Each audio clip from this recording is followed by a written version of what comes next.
And I welcome you all to my channel where I would be sharing my coding journey and let's do some coding problems, or specifically you can say DSA problems. So as a starting video of this channel, I'm starting it with the DSA question named as largest odd number in strings, which is so let's dive in. So you are given a string none. None is the name of the string representing a large integer. Return the largest value odd integer. Okay, you have to return the odd integer from the string, and you have to return as a string. So your output should also be a string that is a non-empty substring. So it should be a substring. Okay, let's check whether it's the same substring that we are thinking of. So or an empty string if no odd integer exists. That's okay. So here's given the definition. A substring is a contiguous sequence.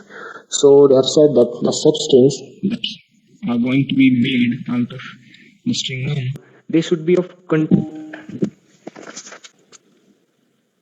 what do you mean by contiguous substrings?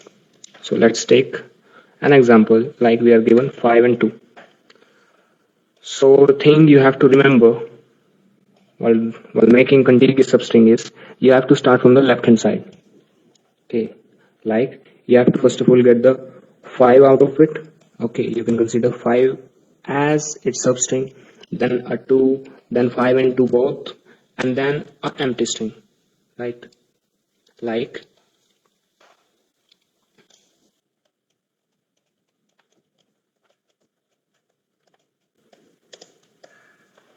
here we go, right? So we have got 4 substrings, 5, then 2, then these both of them merged, and then an empty string, right?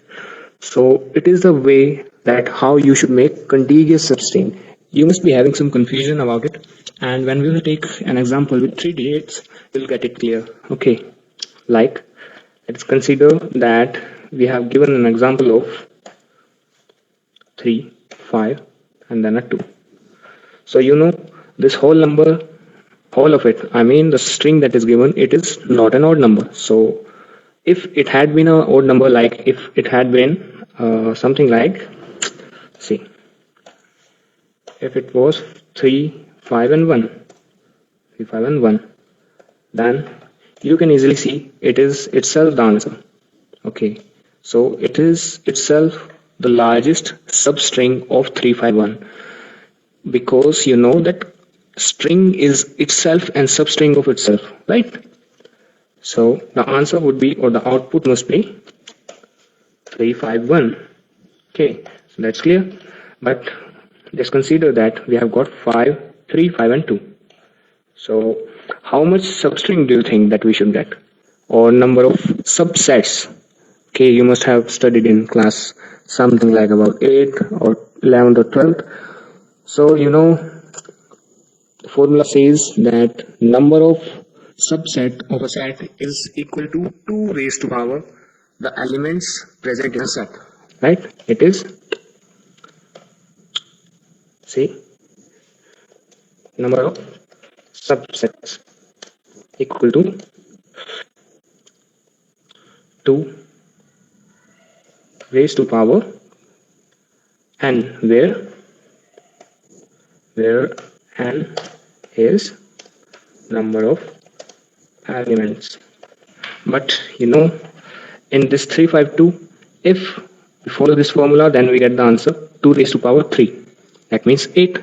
But it won't have 8 subsets. Why? Because we have to make contiguous subsets, and they should start from the left hand side.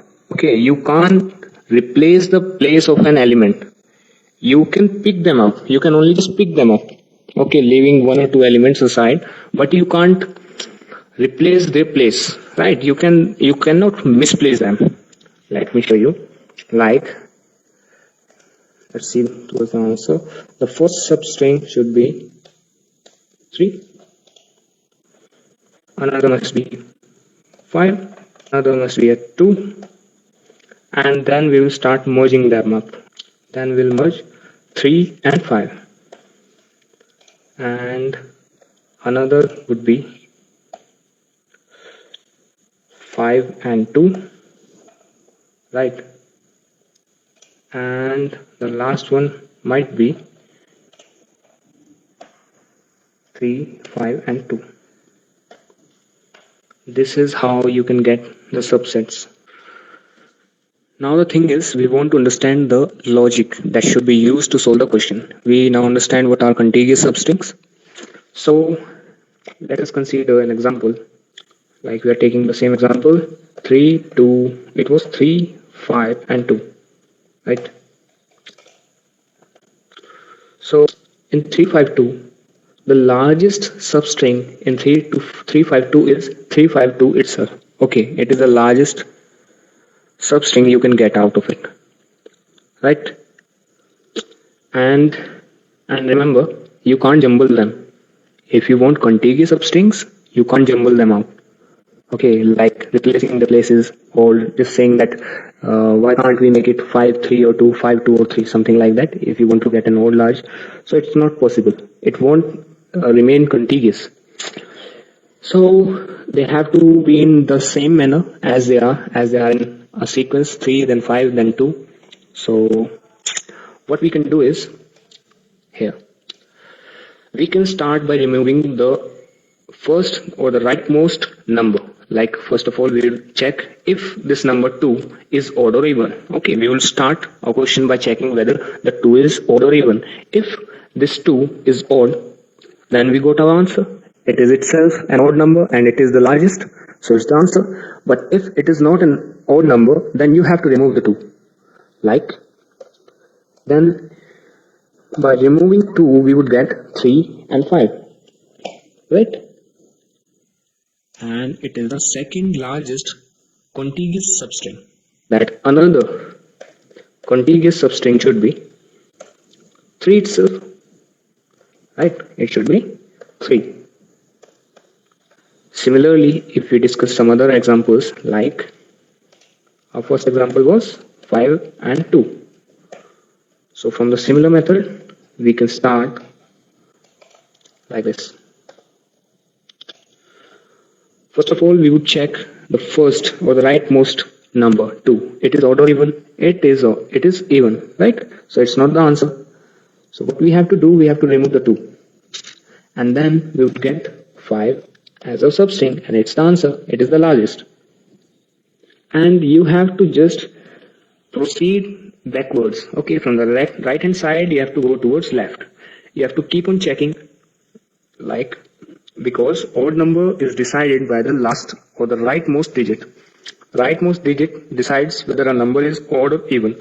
So you have to go from right to left. You have to keep on checking, like whether the 2 is odd or even, whether the 5 is odd or even, whether the 3 is odd or even, and it would surely give you the contiguous substring.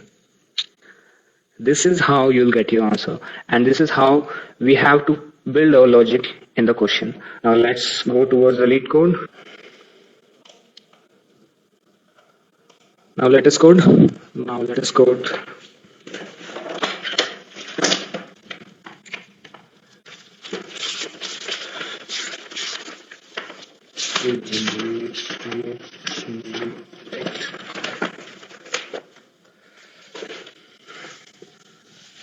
So here we are given the method with argument num.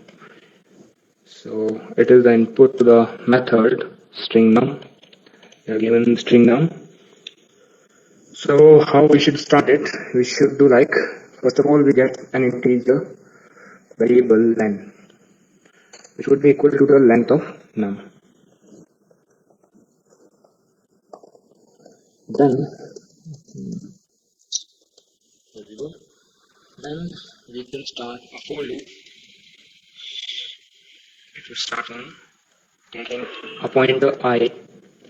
Okay, and it will start from the right hand side, which means len minus 1, right? If the length is 2, then it should start from 1. If the length is 5, it should start from 2, because in the index, or while defining the index of a string, we start from index 0.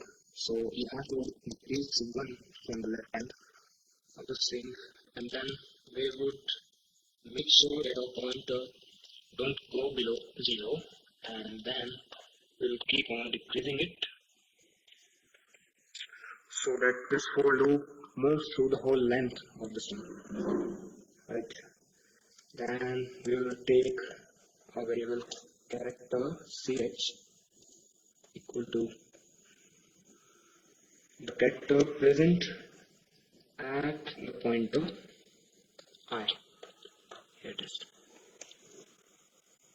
Now we'll apply the condition if